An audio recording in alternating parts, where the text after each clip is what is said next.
আসসালামু আলাইকুম বন্ধুরা। আমি এখানে আমার পুরো 1 বছরের বাজারটাই ফ্রিজে রেখে দিই। মশলাগুলো কিনে সেগুলো আপনাদেরকে দেখাচ্ছি। এখানে তেজপাতা, গোলমরিচ, আলু বখরা, দারচিনি কিনেছি।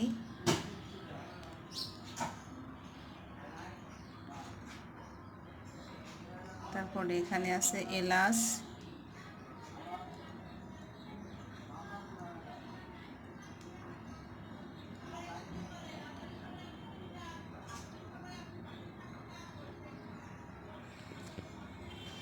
দারচিনি, কিশমিশ আর পুরা বছরের জন্য এখানে আছে 2 কেজি জিরা।